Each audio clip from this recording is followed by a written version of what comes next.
세 개의 대지로 나눠서 말씀을 보는데요. 이 말씀에 여러분들이 기도 제목을 좀 삼으면 좋겠다 이렇게 생각합니다.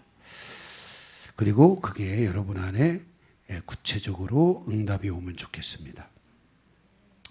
오늘 서론을 보고 본론에 가서 세 개의 대지로 나눠서 말씀을 보는데 이 세 개의 대지가 여러분에게 기도의 제목이 되기를 원합니다.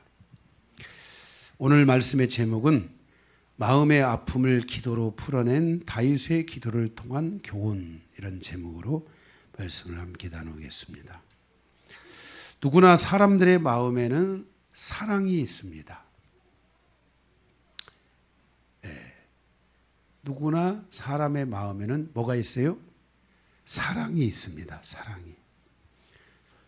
혹시 깊은 상처와 아픔과 고통으로 인하여 내 마음에 사랑이 마음 깊은 곳에 숨겨져서 밖으로 올라오지 않고 있다면 그는 자신 안에 있는 사랑을 밖으로 끌어올려주는 사람을 만나야 됩니다. 상담사든 이런 상담사들이 다 뭐 하는 거겠어요? 그 아픔을 치유해서 그 속에 숨어 있는 인간의 본성을 끄집어내려고 하는 거거든요. 그 본성 안에 사랑이라는 아주 중요한 인간의 이 본성이 있습니다. 이 사랑이라는 것은 다른 짐승들, 동물들에게는 있지 않습니다. 개가 꼬리를 짖는 것은 먹이를 주니까 그렇습니다. 사람이 꼬리를 짖는 것은 먹이를 줘서 짖는 게 아니라 사랑을 주기 때문에 꼬리를 흔드는 겁니다. 이해되세요? 그런데 짐승들은 먹이를 줘야 꼬리를 흔듭니다.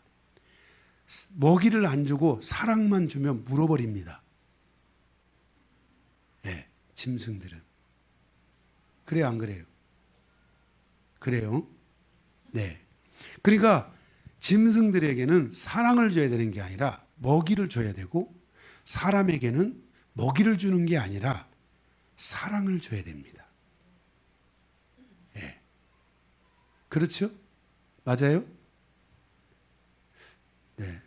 어떻게 다들 먹는 거로만 살아가시는지. 다 먹는 게 중요한가? 먹는 게 중요해요? 그럼 먹이만 주면 꼬리 흔드는 거예요?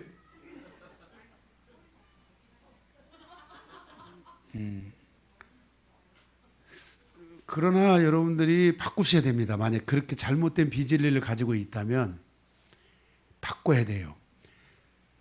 모든 짐승들은 먹이를 주면 꼬리를 흔들고 반가워하는데, 그죠?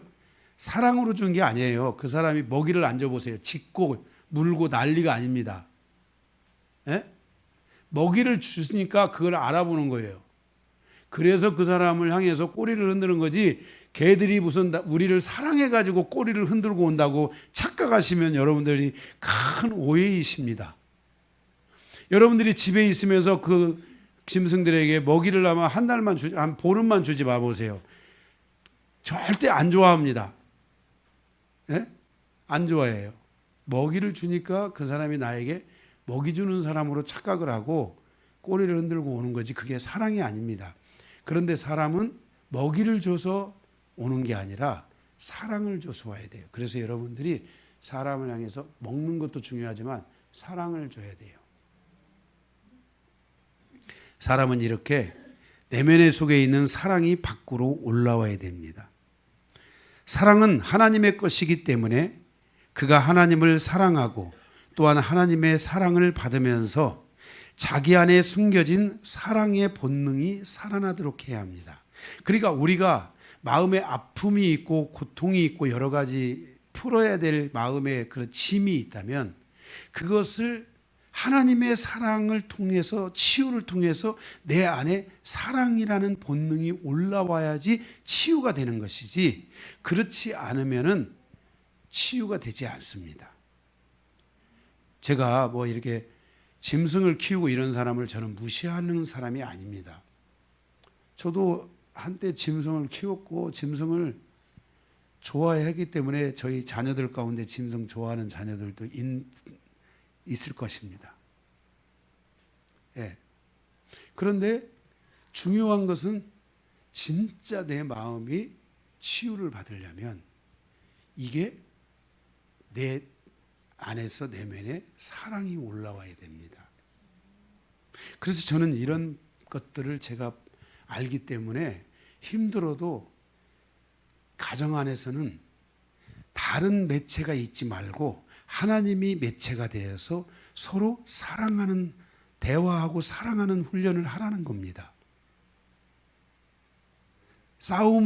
만약에 싸움을 하게 된다면 그걸 통해 서로가 맞춰가는 시간이 있어야 되고 함께 해가는 시간들이 있어져야 됩니다. 그래야지 진정한 하나됨의 삶이 이루어져 갈 수 있다는 것입니다.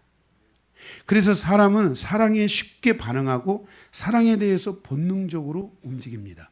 내가 여러분을 향해서 사랑한다. 그래야지 여러분이 본능적으로 여러분이 움직입니다. 근데 여러분들에게 내가 사랑 안 하고 그냥 여러분을 향해서 설교만 한다. 그러면 여러분들이 저를 별로 안 좋아할 겁니다.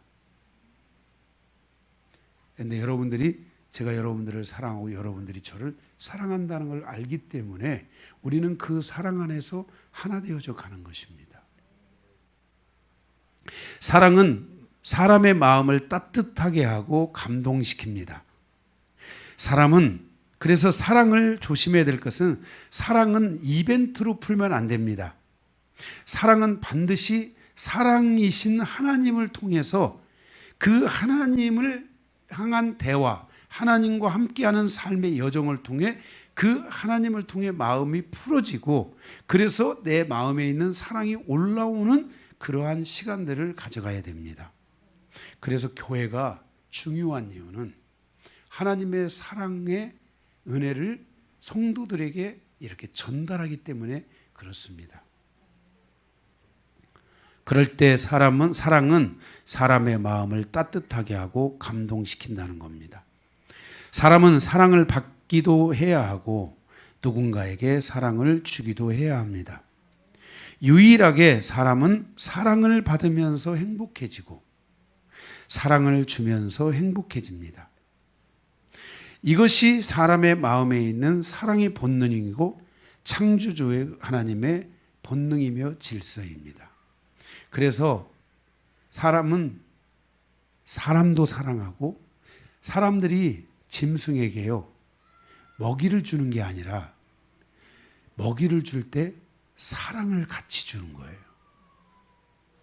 그게 사람의 다른 점입니다. 다른 짐승들은 먹이에 반응하고 있지만 사람은 끊임없이 그 먹이와 함께 사랑을 주는 거예요. 그래서 여러분들이 사람에게 사랑을 줘야 되지 짐승에게만 사랑을 주면 안 됩니다. 그러면 그것은 여러분들이 나중에 결과가 안 좋습니다. 어쨌든 사람의 마음에 있는 이 사랑의 본능, 창조주 하나님의 본능, 하나님은 우리를 향하여 끊임없이 사랑한다고 하십니다. 여러분들이 하나님의 음성을 듣기 시작하잖아요. 그러면 하나님께서는 나를 무조건 신뢰하고요, 나를 사랑한다고 말합니다. 그래서 요한복음 13장 1절에 보면요, 하나님께서 제자들을 사랑하시되 처음부터 끝까지 사랑하셨더라. 하나님의 사랑에는 변함이 없는 거예요. 내가 잘못해도요, 하나님이 우리를 사랑하신다는 거예요. 그 사랑에 버금가는 사랑을 우리는 부모의 사랑이라고 그러잖아요. 그죠?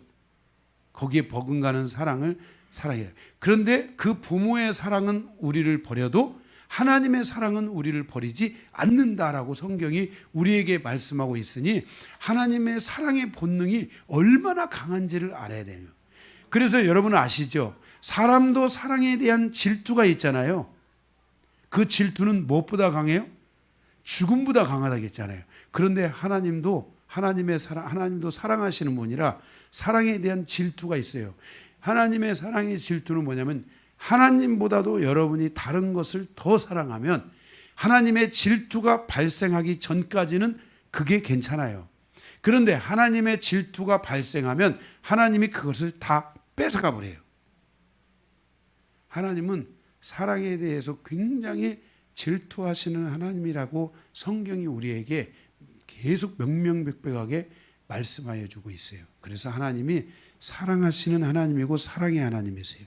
이 하나님의 사랑의 본능이 죽음보다 강하다. 그러니까 우리를 향하여, 하나님의 사랑은 집착은 아닙니다. 하나님의 사랑이 우리를 향하여 얼마나 강하게 역사하고 있는지를 알아야 돼요. 그런데 그 하나님이 우리를 사랑하는데 내가 눈물의 기도를 드린다? 그러면 하나님은 피눈물을 흘리시고, 내가 눈물의 기도를 드리면 하나님은 거의 긴장하기 시작하는 거예요. 하나님이 긴장하기 시작하는 거예요. 그리고 하나님의 전능하심이 움직일 수가 있어요. 가장 하나님의 전능하심을 움직이는 여러 가지가 있지만 그 중에 하나가 바로 눈물의 기도가 있다는 걸 여러분들이 꼭 아셔야 됩니다. 제가 우리 성도들 가운데 우리 박승희 집사님이 제가 보는 앞에서 딱 한 번 눈물을 흘린 적이 있는데, 방언이 열릴 때, 통변하면서 방언이 팍 열릴 때, 그때 막 우리 박승희 집사님 막 펑펑 울면서 기도를 하더라고요. 그런데 그때 하나님께서 그때 막 정말 축복의 은혜를 주시더라고요. 그 방언 통변을 하는데, 제가 그 통변을 제가 그때 했었거든요. 제가 방언을 열어가지고. 그런데 그 통변을 하는데 하나님이 막 그때 축복해 주시는, 은혜를 주시는, 그때 울고 지금까지 안 우신 것 같더라고요. 박승희 집사님이 만약에 눈물을 흘리면서 기도를 한다, 그러면 제가 거의 100% 전능하신 하나님이 움직인다고 생각하면 됩니다. 울게 생겼나 봐보세요. 근데 울면 진짜 하나님을 바라보며 울면 제가 지금까지 영적인 저의 그 경험에 의하면 하나님이 거의 100%. 그래, 여러분 기도 제목이 있으면 가서 주고 울어달라고 좀 부탁을 해보세요.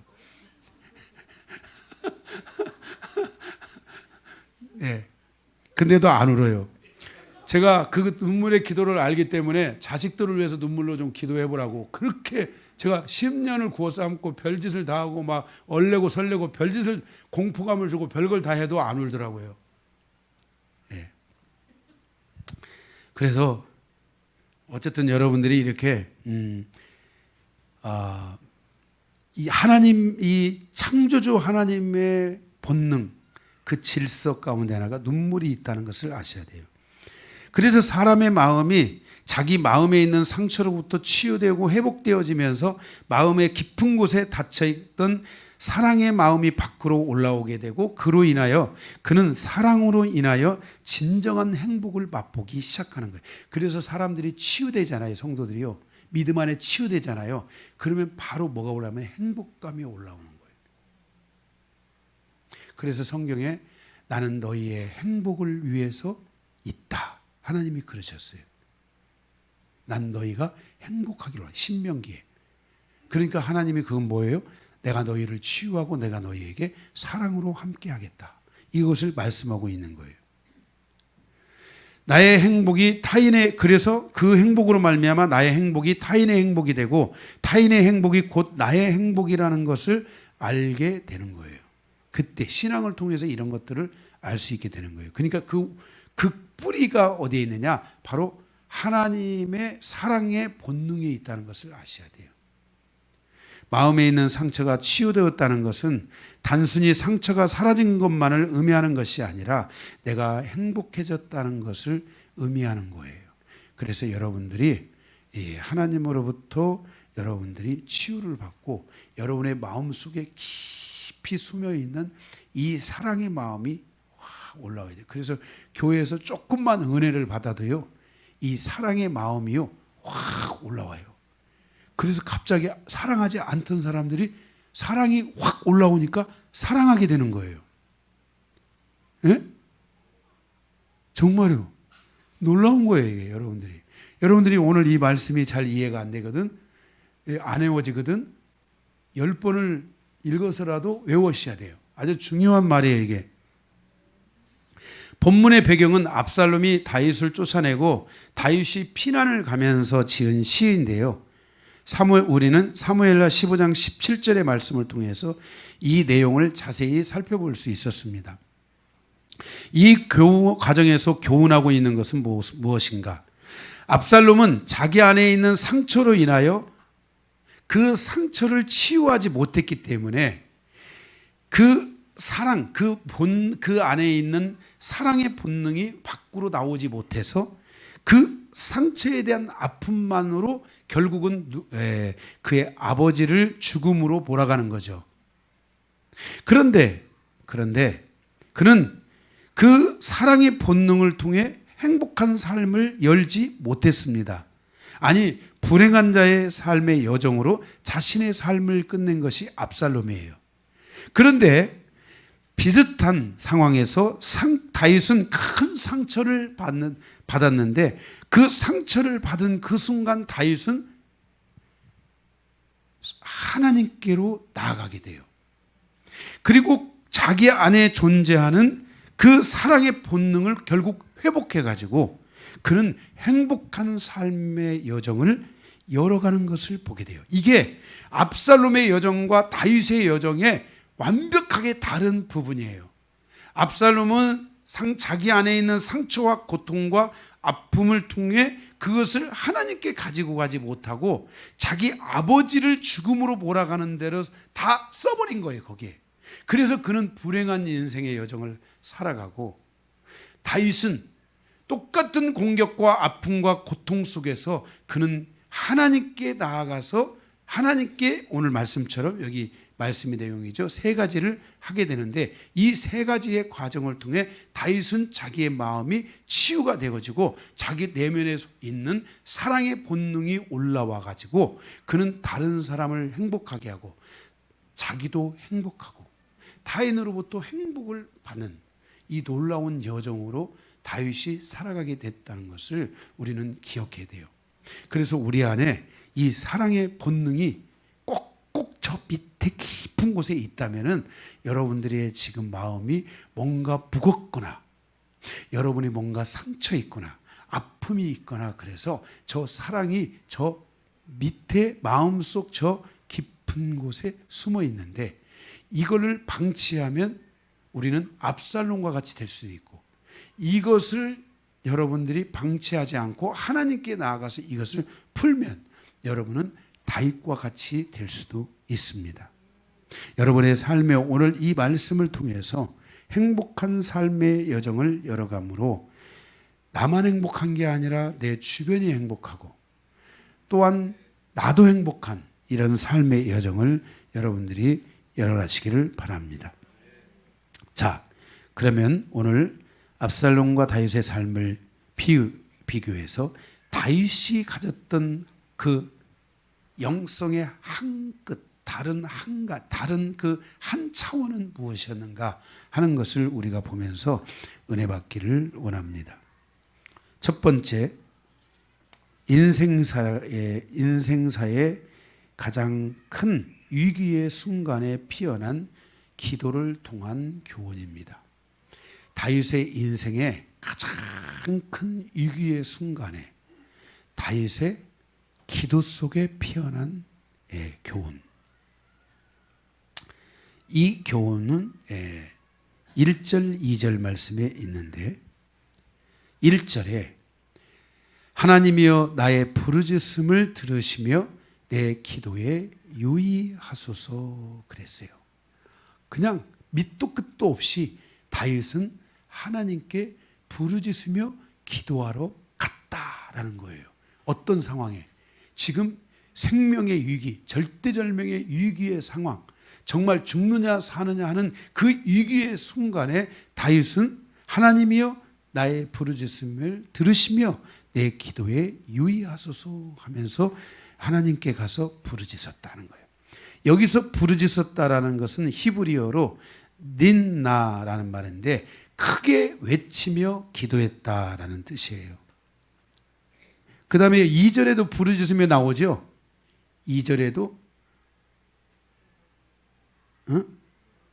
부르짖어 나오죠. 여기 부르짖다 이 말은 히브리어로, 여기는 아까는 닌나였잖아요. 크게 부르짖다. 여기는 히브리어로 카라라는 말이에요.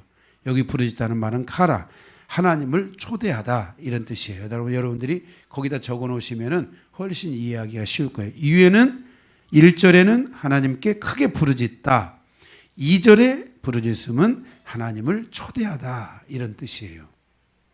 해석을 그렇게 해놨으면은 훨씬 우리가 더 유익할 텐데 그냥 다 부르짖음으로 해놓으니까 똑같게 들지만 완전히 다른 거예요. 분명하게 다른 거예요. 자, 첫 번째 1절에 하나님께 나는 부르짖었다. 크게 외치며 기도했다.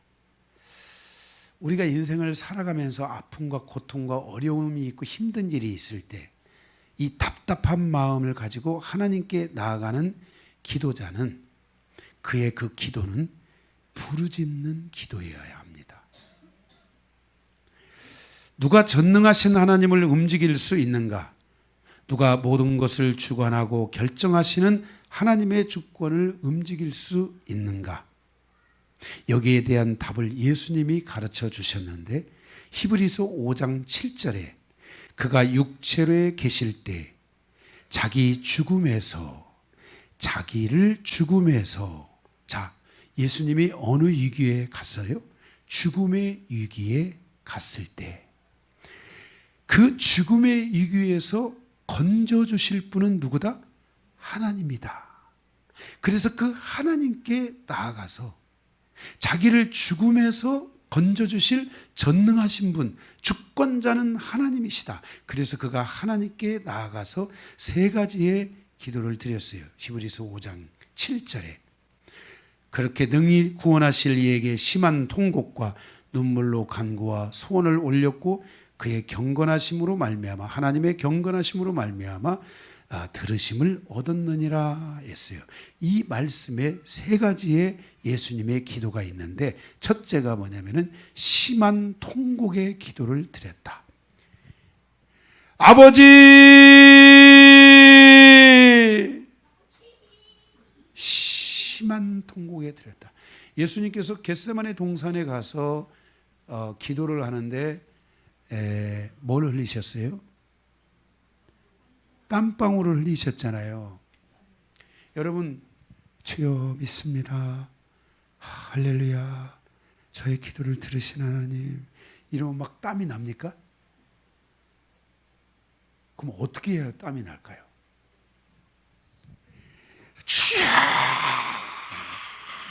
뭔가 막 왼팔만, 오른팔만 해도 안 되고 왼팔도 하면서 막 양팔로 막 뭔가를 막 해야지 땀이 좀 날 거 아닙니까? 그렇죠?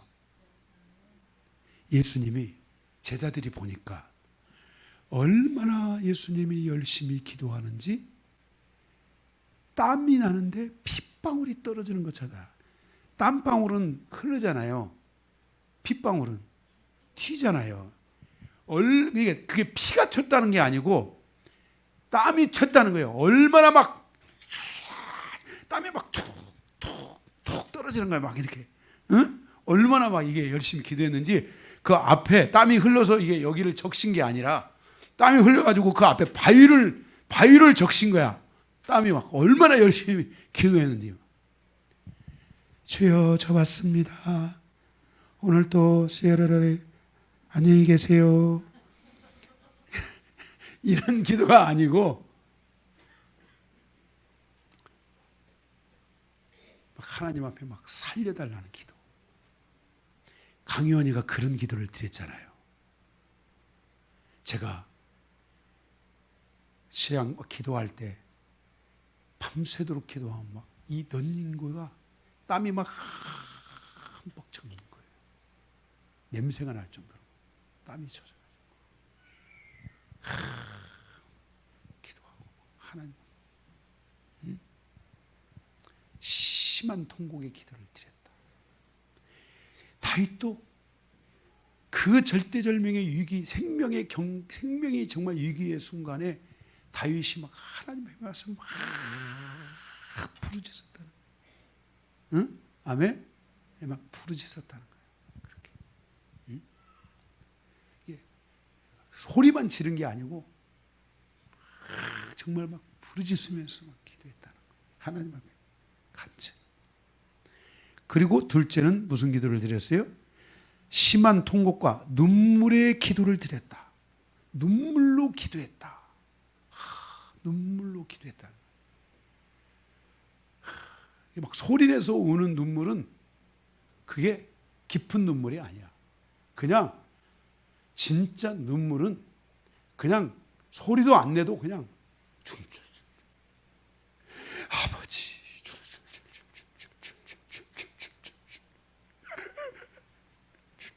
이런 게 진짜 눈물의 기도예요. 응? 예, 눈물의 기도. 예, 그런 눈물의 기도를 드렸다는 거예요, 예수님. 그 다음에 눈물의 소원을 드렸다는 거예요. 눈물 속에 뭐가 있었어요? 소원이 있었다는 거예요. 소원. 어떤 분은 이게 눈물의 소원을 올려야 되는데 어떤 분은 무식한 사람도 있어요. 그럴 바에 차라리 눈물의 소원을 드려야지. 자기가 설교를 해도 은혜가 안 받는다고 어떤 목사님들은 막 주먹으로 벽을 친 거야. 막 하나님 왜 다른 사람들은 막 은혜를 받는데 나는 은혜를 안. 근데 그것도 효과가 있었는가 봐. 그 뒤로 성도들이 은혜를 좀 받기 시작했다는 말이 있더라고. 미련한 거야. 응? 손 다 깨지고 피 철철 나고 벽에 무슨 잘못이 있어. 응? 그리고 뭐 손으로 벽을 하면 자기 손만 깨지지. 응? 미련한 사람. 그래서 보여주는 거야. 내가 이렇게 상처가 그래서. 응? 이 미련한 사람. 이 성경을 몰라서 그런 거야. 그 시간에 뭘 해야 돼? 눈물의 소원을 드려야 되는 거야. 진짜 여러분들이 딱 위기의 순간, 절대절명의 순간, 정말 중요한 순간, 여러분의 인생의 이런 순간에 여러분들이 하나님 앞에 이 통곡하며 기도하고 눈물의 기도를 드리고 그 다음에 여러분들이 눈물의 소원을 드려야 돼요. 응? 네.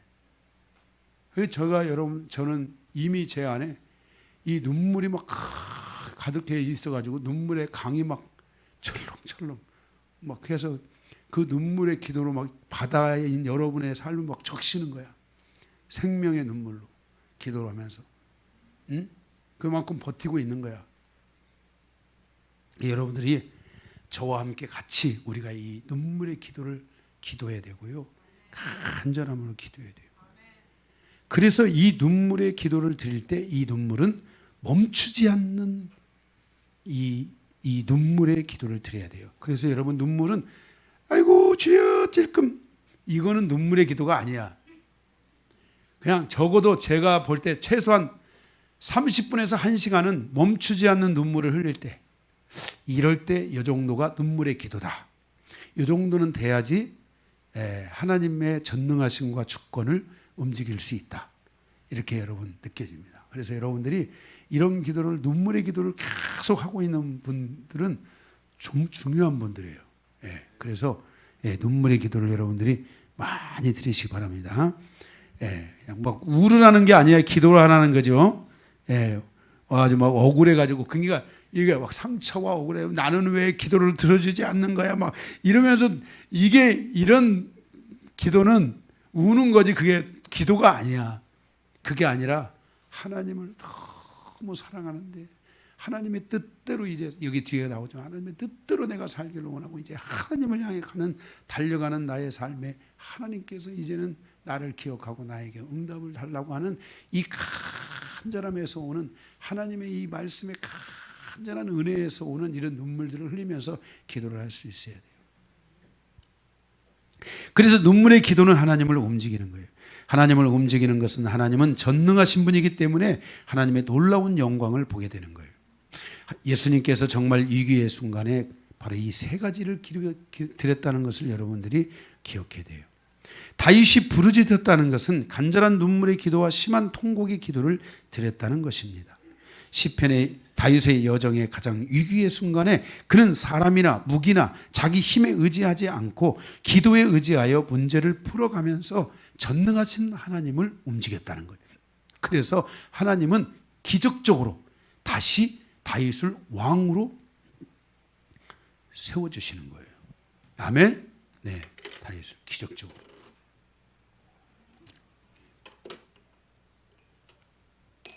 그래서 우리의 이런 여정에 바로 이런 놀라운 기도의 여정들이 와서, 그래서 인생사의 중요한 변곡점에서 성도는 전능하신 하나님을 움직일 수 있어야 돼요.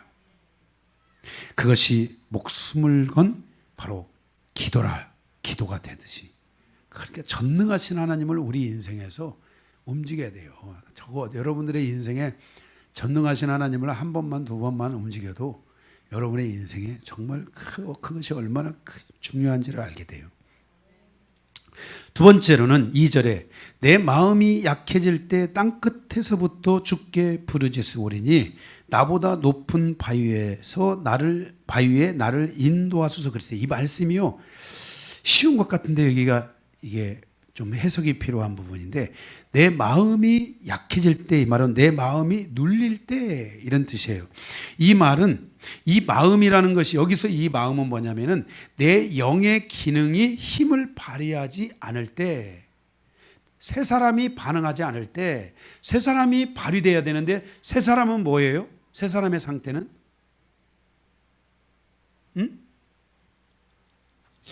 새 사람의 상태는, 아니 그렇게 말을 해도 그 단어가 안 나오면 잘 조합이 안 되는가 봐요. 새 사람의 상태는 뭐죠? 영의 생각과 영의 감정과 영의 의지가 올라온 상태를 새 사람의 상태라고 그래요. 그래 안 그래요? 그러니까 내 마음이라는 거, 여기서 내 마음이라는 것은 영의 생각이나 영의 감정이나 영의 의지가 올라와야 되는데, 이것이 올라오지 않을 때, 어떤 고통과 아픔으로 인하여 영의 기능이 제대로 발휘되지 않을 때, 다시 말해서 영의 생각이 오지 않고 영의 감정이 오지 않고 영의 의지가 오지 않을 때, 여러분들이 하나님의 의지가 와야 되잖아요. 하나님의 감정이 와야 하잖아요. 하나님의 생각이 와야 된단 말이에요. 내 생각이 아니라요. 그런데 그게 오지 않을 때, 그것이 그러한 힘이 제대로 발휘되지 않을 때 이 말이에요. 응? 이렇지 않을 때. 그러니까 보세요. 자, 다윗이 지금 압살롬에게 쫓겨서 도망을 가요. 그런데 막 영의 생각이 납니까? 영의 감정을 가져요. 하나님, 내가 당신의 사랑으로 저 압살롬을 사랑합니다. 이러면서 갈 수 있어요? 죽이려고 하는데, 저 이 못된 자식이 저것이 내 새끼야 맞아 저거 막 이러면서 지금 갈까 발발 아닙니까? 여러분이 좀 인간적으로 좀 확실하게 얘기를 좀 해주세요. 판단을 하시고,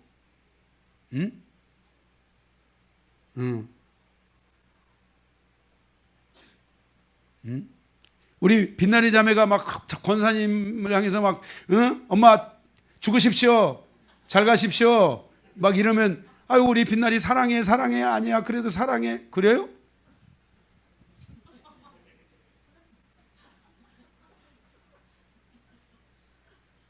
그때 막 그 영의 생각이 막 올라와요. 막 하나님을 향한 막 사랑이 막 올라와요. 거기서 안 올라오잖아요. 그러니까 그 세 사람의 상태가 눌리는 거야.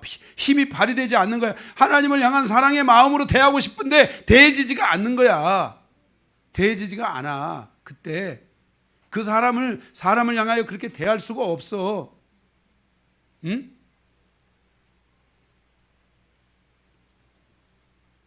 그럴 때 다윗이 말하는 거예요. 지금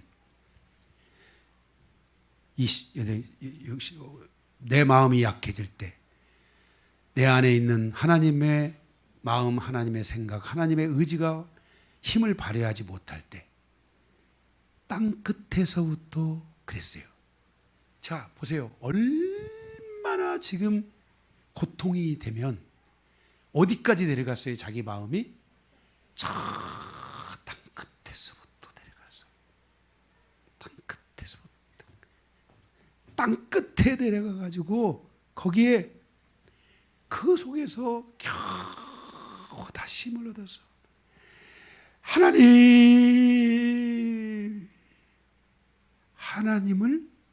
초대하다 이 말이에요. 하나님을 부르다. 하나님 어떻게 해야 돼요? 하나님, 여러분의 인생에서 저 땅 끝에 있는 것 같을 때, 정말 고통하고 정말 힘들 때 부르짖으면서 기도도 해야 되지만, 또 하나는 뭘 해야 되냐면 하나님을 초대해야 돼. 내 영이 살아야지 내가 살지.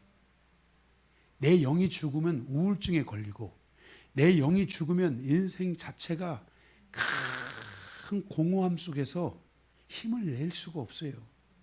그때 다윗이 뭘 했냐면 하나님을 불렀다는 거야. 저 땅 끝에서 하나님,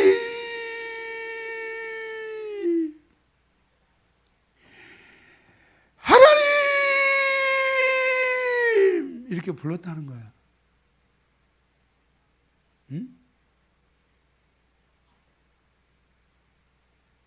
강요한이도 하나님이 느껴지지 않고 절망과 아픔과 고통 속에 있을 때 세차장을 하는데요. 세차장이, 저는 원래 세탁소를 하자, 그래서 장로님, 내가 아는 장로님이 계셔서 세탁소를 배우려고 세탁소를 가자. 그런데 우리 사모님이 같은 세자 돌림인 세탁소보다는 세차를 하자. 그래서 사모님이 일단 허락을 해야지 될 거 아니에요. 그러면 여보, 세탁소를 하지 말고 그러면 세차를 합시다 해가지고 세차장을 여는 거예요. 세차장이 그냥 걸레질만 하면 닦아준 줄 알았어요.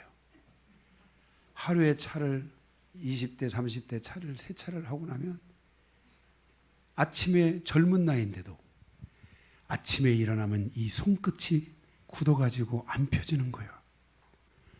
그러면 이 왼손으로, 이 왼손도 같이 이렇게 지금 안 펴지고 있는 거야. 그러면 이제 이 왼손으로 겨우 해가지고 이걸 이렇게 풀기 시작하는 거야. 이게 하루의 일과의 시작이야. 손이 너무 굳어가지고 안 펴지니까 이거를 저는 세차 요금은 절대 안 깎습니다. 여러분도 가서 세차 요금은 깎지 마세요. 하기 싫으면 손세차 하세요. 비싸면. 그리고 여기 이제 풀어지면 이 손가락으로 또 여기를 더 풀어가지고 이렇게 해서. 그러니까 그 모든 2년 반의 세차의 시간, 그 세차의 시간을 다 끝내고 나의 삶이 이제 하나님 앞에 왔는데, 내가 어디에 있냐면 다윗처럼 저 땅 끝에 있는 거야.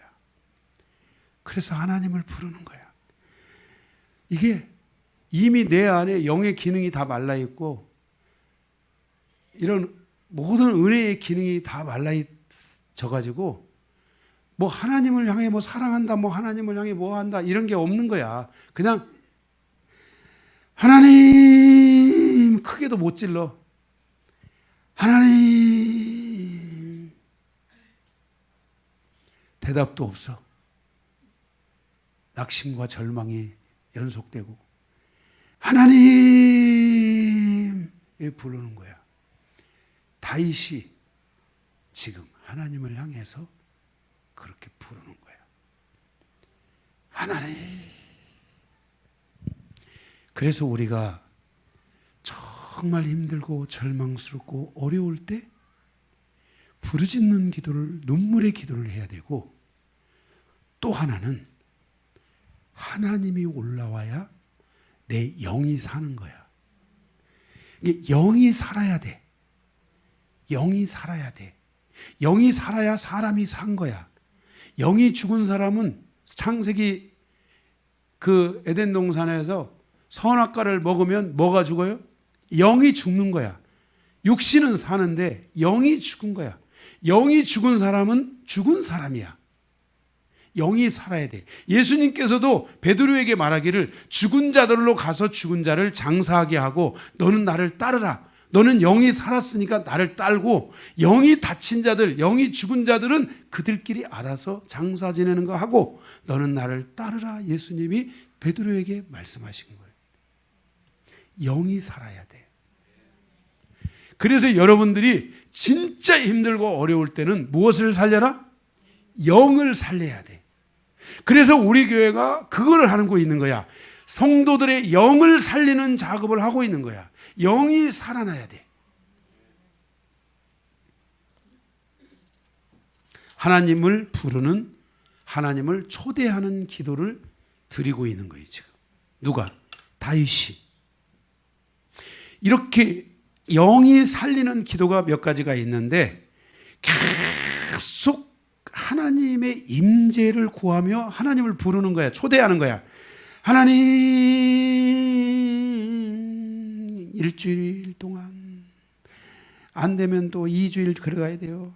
안 되면 한 달 동안 하나님, 안 되면 2달이라도 하나님을 불러야 돼요. 교회 오면 그러니까 그냥 쓰레버려버려 안녕히 계세요 갑니다 이런 거 하지 말고 정말 하나님을 향하여 몇 마디도 좋아요. 아니면 저쪽 방이라도 들어가셔서, 아니면 여기 창고라도 들어가. 여기 창고가 좀 냄새는 날지 모르지만 기도하기에는 뭐 사람도 없는데요. 아니면 여기 쪽으로 오든지 이쪽으로라도 와서 하나님만 불러야 돼. 하나님, 하나님 하고 불러야 돼. 내가 살아야 되잖아. 응? 그렇지 않으면 큰일 나는 거야. 그래 다윗이 하나님 앞에 가서 임재를 구하는 기도. 하나님이 올라와야 돼. 또 하나는 우리 교회는 그래서 방언기도. 그때는 방언기도가 다윗 시대에 방언기도가 있었는지 없었는지 모르지만 방언기도는 여러분들이 일단 와서 하나님 내가 당신을 사랑합니다. 이렇게 말 한마디 던지고 방언으로 기도하는 거야. 그리고 방언이 약해지고 이런 게 약해지잖아요. 하나님을 사랑하는 마음이 와야 되는데 하나님을 사랑하는 마음은 그냥 같이 방언으로 기도하다 보면 냉랭해지잖아요. 그러면 또 다시 하나님 당신을 내가 사랑합니다. 나의 영이 하나님 앞에 더 깊이 열리게 해주세요 하고 방언으로도 기도하고. 그래서 방언으로만 기도해도요 영이 열려져요. 응? 요즘 우리 김영선 집사님하고 제가 친방 가가지고 우리 모종 권사님 집에 갔는데 딱 하나님께서 손잡고 10분간 방언으로 기도해라 잠자기 전에. 제가 한 거 아닙니다. 제가 무슨 두 분 잠자는데 방해하려고 제가 10분간 손잡고 기도하라고 하겠습니까? 하나님께서 주신 감동이에요. 네, 잘하고 있어요. 할렐루야. 네. 그래서 두 분이 거기서 10분 동안 방언으로 기도하는데 그걸 통해서 뭐가 이루어지냐면은 영이 활성화되고 열어지는 거야.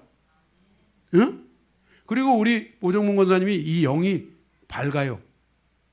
그래서 그 영의 에너지가 우리 계속 김용삼 집사님한테 가는 거야, 그게. 근데 또 우리 김용삼 집사님이 또 은혜를 받기 시작하면 또 그 영의 에너지가 또 모정문 권사님에게 오니까 또 모정문 권사님도 거기다 좋고 또 김용삼 집사님도 좋고 그래서 거기서 방언으로 잠자기 전에 하는데 그 뒤로부터 잠이 잘 오시죠. 할렐루야.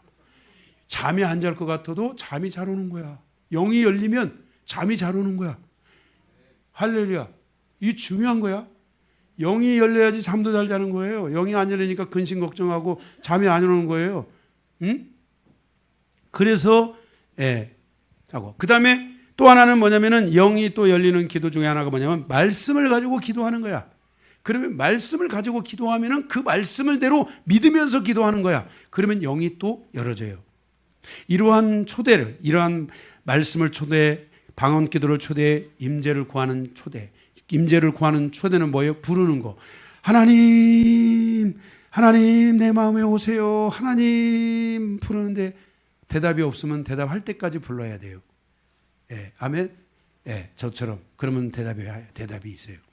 이러한 초대를 통해서 뭐라 했냐면 다윗은 자신보다 높은 바위에 인도하여 달라고 했어요. 자신이 지금 왕의 위치에 있었는데 왕보다 더 높은 바위는 뭐예요? 주님. 주님의 바위로 자기를 인도해 달라고 말하는 거예요. 그러니까 나보다 높은 바위는 하나님, 성령님, 예수님이에요. 다윗은 원래 쉽게 흔들리지 않는 바위 같은 왕이지만 하나님은 정말 흔들리지 않는 바위시란 말이에요. 하나님이 흔들리지 않으면 내 인생은 흔들리지 않아요.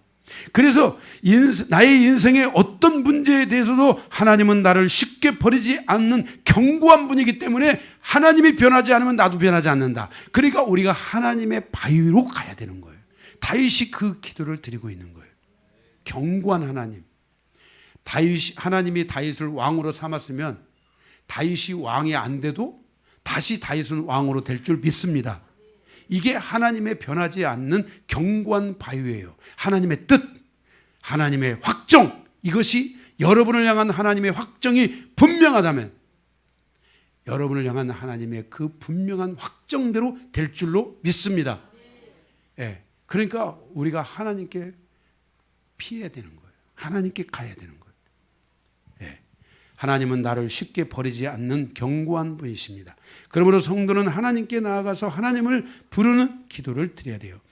하나님, 나의 하나님. 이러니까 저는 이제 이미 너무 많이 불러가지고 저는 나의 하나님. 그러면 막 내 가슴에 막 이 하나님의 사랑이 막 지금도 이렇게 부르는데 하나님의 막 사랑의 마음이 확 올라오니까 막 눈물이 찡할 것 같잖아. 나도 그렇단 말이에요. 근데 여러분은 얼마나 더 하겠어. 내가 눈물이 찡할 것 같으면 여러분은 아마 가슴이 더 찡할 거야. 벌써 그럴 것 같아요. 그런데 여러분들이 그렇게 부르다 보면 이 하나님이 여러분의 이 가슴으로 올라와요. 예? 영이 풀어지기 시작해요. 영이 풀어지면 숨을 쉬는 거야. 영의 뜻이 뭐야? 호흡하다. 할렐루야. 숨이 쉬어지는 거야. 예. 그래서 여러분들이 인생에 숨이 쉬어지기를 주님의 이름으로 축복합니다. 예.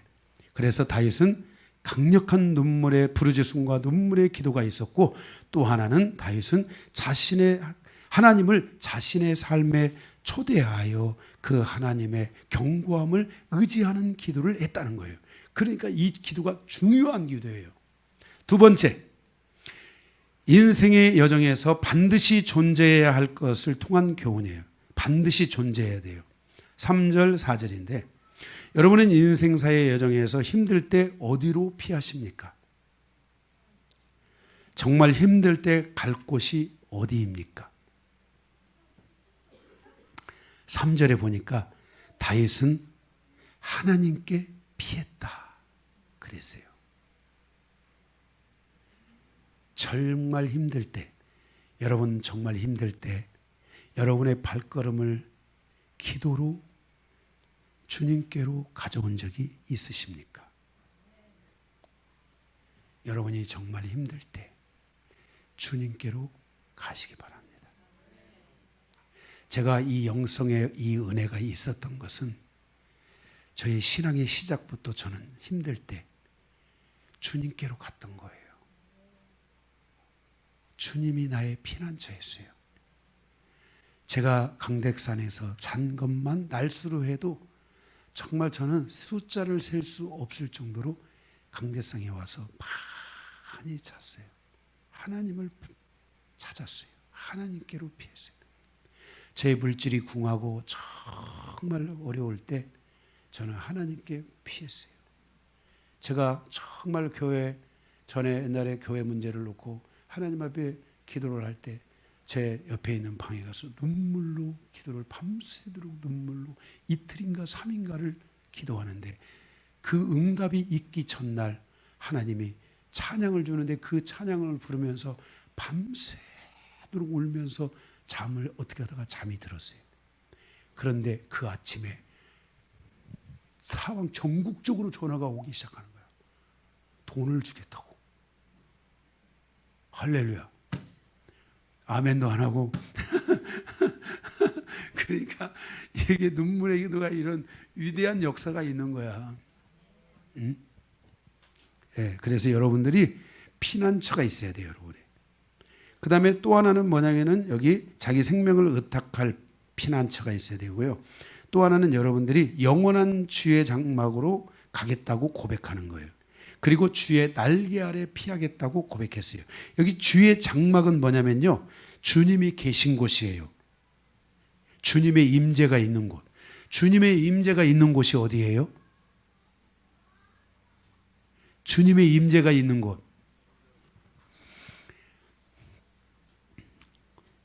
제가 요즘 월요일날, 화요일날, 목요일날 그렇게 외치면서 가르치고 정말 열심히 가르치고 그렇게 가르쳐도 지나면 잊어버리는 여러분 대단하십니다. 정말 주님의 임재가 있는 곳이 어디예요? 그렇지. 주님의 임재가 있는 곳이 어디냐면, 자 보세요. 여러분들이 그러니까 뭘 모르냐면요, 여기에 하나님이 계시다고 믿으면 하나님은 여기에 있어요. 내가 있는 곳에 하나님이 계시다고 믿으면 하나님은 거기에 계세요. 그래서 여러분들의 마음이 그럴 때 하나님, 당신이 내 안에 계시니 이 시간 내가 있는 이곳이 하나님이 계신 곳을 믿고, 또 길을 나가서 걸다가 하나님, 이곳에 당신이 계신 것을 믿고 내가 이곳에서 주님 앞에 기도합니다. 저는 이 하나님의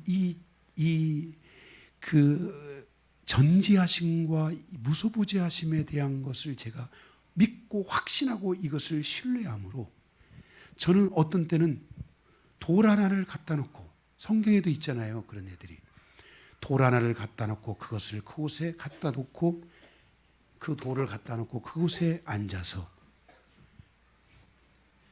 주님 하고 이야기했어요. 그러면 주님이 계신 곳인 것을 어떻게 알 수 있어요? 내가 그곳에서 주님 앞에 말하면 그곳에 주님이 계신 거예요.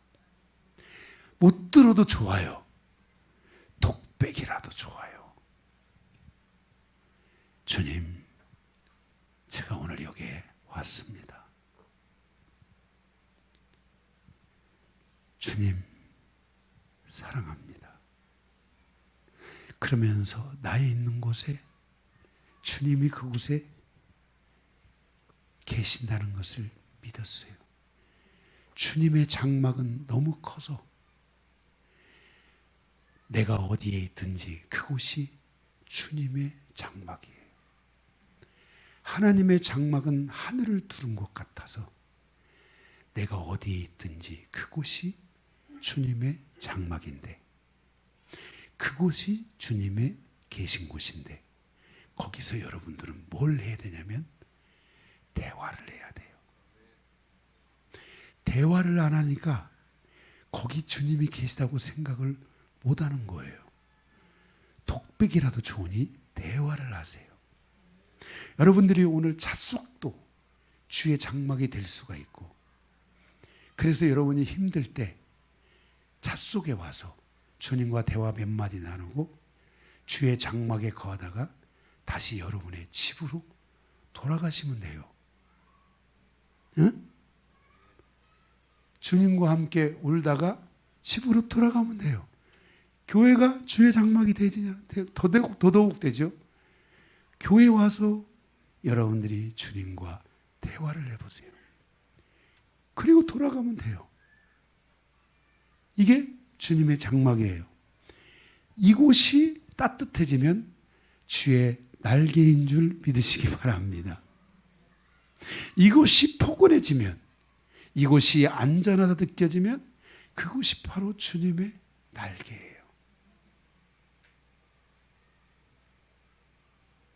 그렇게 하다가 그 포근함을 느끼다가 진짜 여러분이 은혜가 있으면 주님의 그 아주 소프트함을 여러분들이 느낄 줄로 믿습니다. 제가 기도할 때 이런 적이 있어요. 기도를 하는데 하늘로부터 큰 기둥 같은 것이 쫙 내려와서 기도를 드리는 나를, 내 위를 그 기둥이 딱 덮으면서 나의 기도가 하나님을 향해서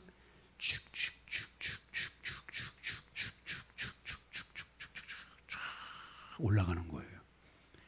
그런데 주님의 기둥이 내려온 그곳이 얼마나 부드럽고 얼마나 따스한지, 그 은혜를 저처럼 하라는 건 아니지만 제가 얼마나 미친 듯이 기도했으면 저 같은 자에게 하나님이 그런 은혜를 주시겠어요. 난 정말 거기서 하나님의 따뜻함을 느꼈어요. 이야, 하나님이 이렇게 따뜻한 분이구나. 그러니 나 같은 사람이 변했지. 그러니 나 같은 사람이 이만큼 변한 게 그 하나님의 그런 따뜻함이 있어서 변한 거예요. 그래서 그런 걸 알기 때문에 우리가 부드러워져야 된다는 거야. 응? 짭짤하니 된다는 거야. 아멘? 부드러워져야 돼요.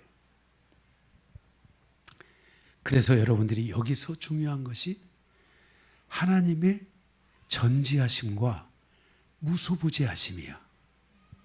그곳에 앉아서 속삭이는 거야. 하나님, 내 마음을 아시죠? 하나님, 나의 이 고통을 아시죠? 하나님이 아신다고 믿어야 돼요. 이게 지금 우리가 지금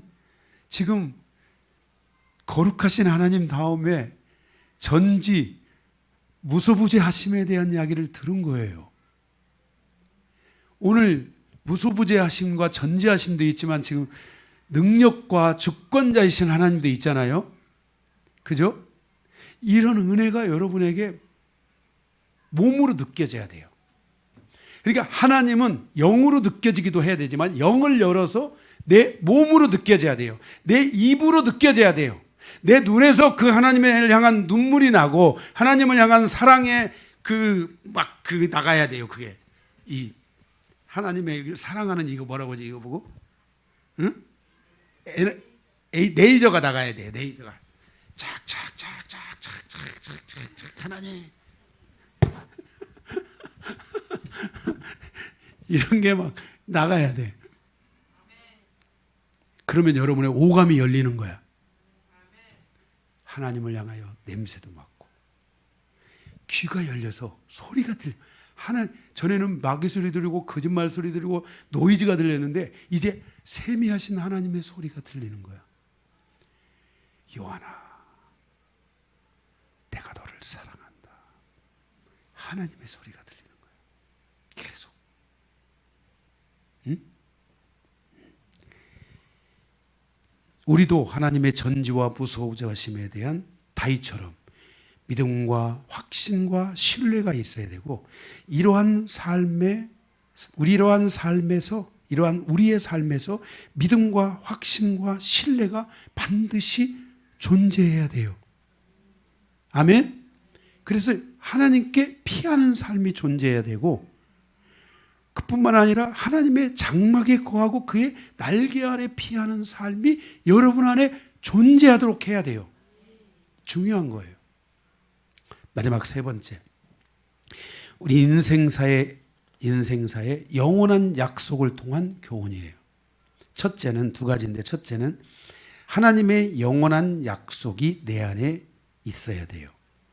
하나님이 나와 함께하는 영원한 약속을 하세요, 하나님이. 그런데 그 하나님의 그 약속이 있어야 돼요. 특별히 5절에는 뭐라고 했냐면 하나님을 경외하는 자가 얻을 기업에 대한 약속이 있다 그랬어요. 그러니까 다윗 왕에게도 하나님이 주실 기업이 있었던 거예요. 그러한 약속이 있었어요. 에베소 1장 18절에 보면 우리를 부르신 하나님, 부르심에 대한 여러분 은혜가 있는 걸 믿으십니까? 두 번째로는 성도 안에서의 그 기업의 영광의 풍성함이 있다고 했어요. 나의 삶의 기업의 영광의 풍성함이 무엇일까? 하나님은 나에게 무엇을 풍성하게 주시려나? 세 번째로는 그의 힘의 위력으로 역사하는 능력이 내게 있다는 거예요. 하나님이 계속 그 힘의 위력으로 나를 보호하고 있다는 거예요. 그 힘의 능력으로 나를 붙든다는 거예요. 전능하신 하나님이 있다는 거예요. 네. 그 하나님의 약속을 여러분들이 붙잡아야 되고요. 그 다음에 6절에 보면 뭐라고 했어요? 주께서 왕에게 장수하게 하사 그의 나이가 여러 대에 미치게 하시리다 그랬어요. 나의 생명을 보존하여 주시는 약속, 이 영원한 약속, 하나님의 자녀의 생명을 영원히 보존한다는 약속, 또 하나는 그 기업의 영광의 풍성함을 주시겠다는 그 하나님의 영원한 약속. 여러분에게 이 영원한 약속에 대한 것에 대한 믿음이 있어야 돼요. 둘째로는 내가 하나님께 드리는 영원한 약속이 있어야 돼요. 내가 하나님께 드리는 영원한 약속. 여기 이제 3인칭 기법을 사용하는데요. 7절에 보면은 3인칭 기법, 그가 영원히 하나님 앞에 거주하리니. 저기까지는 다 1인칭 기법을 사용하는데 여기서는 3인칭 기법을 사용해요. 그가 영원히 하나님 앞에서 거주하리니 그랬어요. 자, 여기 그는 누구냐면 다윗이에요. 다윗이 말하기를 하나님 앞에 영원한 약속을 드려요. 하나님, 내가 하나님 앞에 영원히 거주하겠나이다. 내가 매일매일 지속적으로 하나님을 바라보고 어떤 일이 있고 어떤 죽음의 위기가 오고 어떤 상황이 와도 나는 영원히 하나님을 떠나지 않겠습니다 하는 이 영원한 약속을 하나님께 드리는 거예요. 이러한 약속을 하나님께 인쳐진 마음이다. 너무나 하나님을 사랑하니까, 너무나 하나님을 경외하니까, 자기 인생에 하나님밖에 없으니까 하나님 앞에 나아가서 다윗이 약속하는 거예요.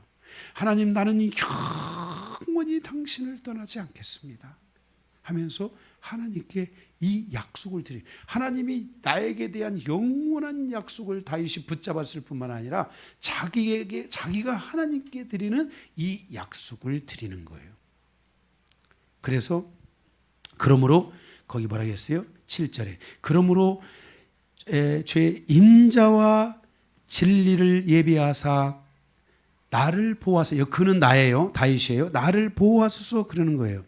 주의 인자, 주의 친절과 주의 진리, 여기 진리는 확고함이에요. 불변함. 주의 친절과 확고함, 불변함으로 예비하사 나를 보호하소서. 나는 영원히 하나님께 살겠사오니 하나님 변하지 마시고 나를 영원히 보호해 주십시오. 나에게 영원히 친절한 분이 되어 주십시오. 이렇게 하나님께 다윗이 요청을 드리는 거예요. 그러면서 8절에 그랬어요. 8절에 그리하시면 내가 주의 이름을 영원히 찬양하겠나이다. 이 다윗이 하나님을 향하여 영원한 약속을 드리는 거예요. 내가 영원히 하나님을 찬양하리다. 그리고 뭐라고 했어요? 매일 나의 소원을 이행하리이다. 이 말은 뭐예요? 내가 매일 나의 소원을 이행하리이다. 이 소원은 우리가 소원을 하면은 사람 대 사람의 약속, 이게 소원인 줄 알아요. 그런데 그거는 변할 수도 있고 그거는 지키지 않을 수도 있어요. 그거는 중요하죠. 하나님이 소원을 말할 때는 나와 하나님과 맺어진 이 영원한 약속을 말하는 거예요.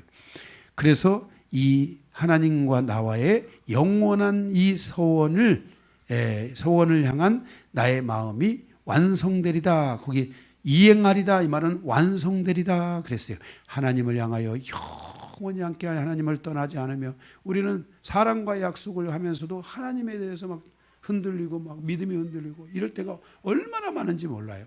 그게 아니에요. 정말 진정으로 중요한 것은 하나님과의 영원한 언약을 맺고 하나님을 영원히 사랑하는 이런 약속들을 여러분들이 할 수 있어야 돼요. 여러분의 인생사에 하나님으로부터는 영원한 약속과 또 그 말씀을 붙잡는 은혜와 또 여러분도 하나님을 영원히 사랑하고 그 이름을 부르겠다는 이런 약속을 하나님께 여러분들이 드리면서 살아갈 수 있는 성도들이 되어야 될 줄로 믿습니다. 인생사에서 하나님의 말씀에 대한 영원한 약속과 하나님께 대한 나의 충성과 사랑과 변치 않는 마음을 드리는 영원한 약속이 있는 신앙이 되어야 할 것입니다. 말씀을 마치겠습니다.